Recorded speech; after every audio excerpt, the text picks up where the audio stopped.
Right now, the Weather Channel is tracking historic flood danger. We're talking the type of rainfall that happens once every 500 years. With more science and more live reports. Here comes another wave. Whoa! Trust in the experts of the Weather Channel to keep you informed. And we are on live 24 hours a day, all night, all weekend long. All right, continuing coverage of what's happening, not just with the flooding inland, but along the coast. Earlier today in Avalon, New Jersey, look at these huge waves. They're crashing over the walls, spilling out over to the roadway. The Townsend Inlet Bridge is closed due to sea spray. And we've got the spray coming up over the bridge. As you can see, the water spilling over the roadway, debris coming along with it, easily up 20 feet at times. And this goes from Avalon to Sea Isle City.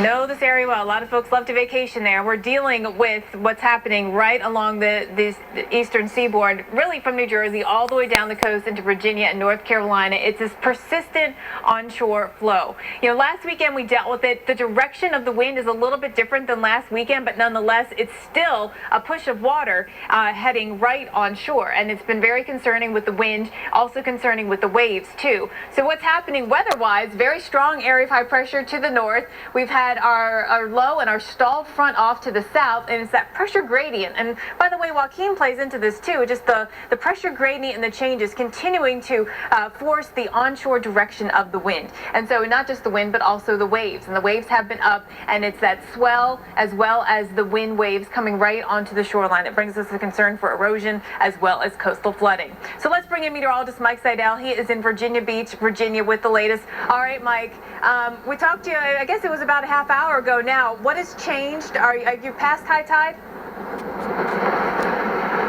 High tide here, just past here on Virginia Beach, but down at Sewell's Point it's coming up. What we've seen is the wind's continuing to ramp up a little bit. We're now at 30 miles an hour sustained, gusting to 43, 44.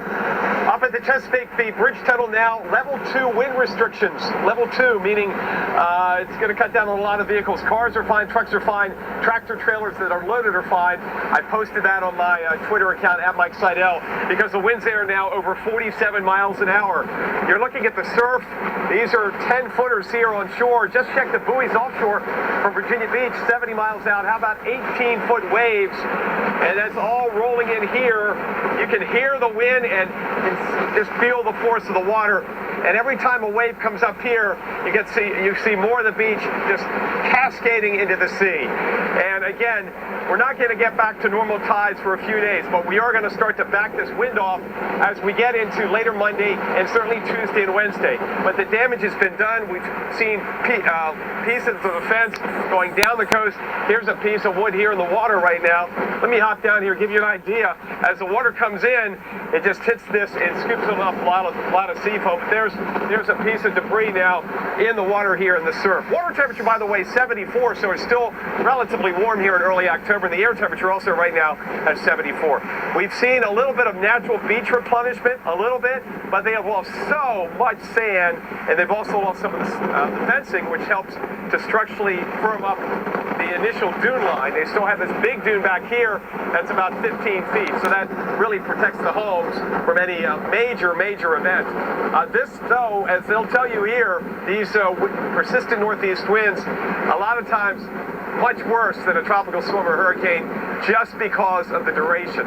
5 days last week, Jen. This is day 4, and tomorrow will be day 5. But thankfully, after we get past high tide here, by the way, it's already higher at Sewell's Point right now than it was on Friday. That's saying something, and we still have another while to go. The high tide at Sewell's Point coming at 3:14 Eastern, about an hour from now.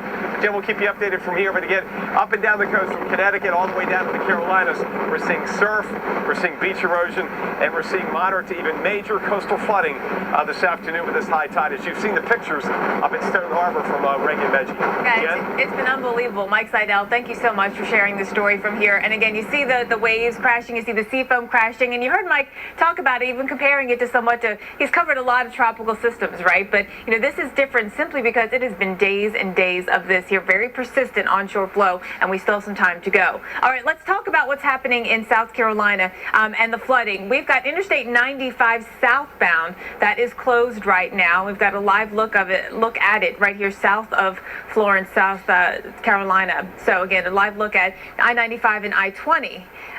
Where we've got a closure, continuing to watch some rainfall in the area here. The heavier rain is just to the north and east, but we're going to bring you the latest on what's happening on the radar, analysis on the flood situation. Again, it's still an ongoing situation, and we will tell you when we expect some improving weather to come as well. We'll be right back.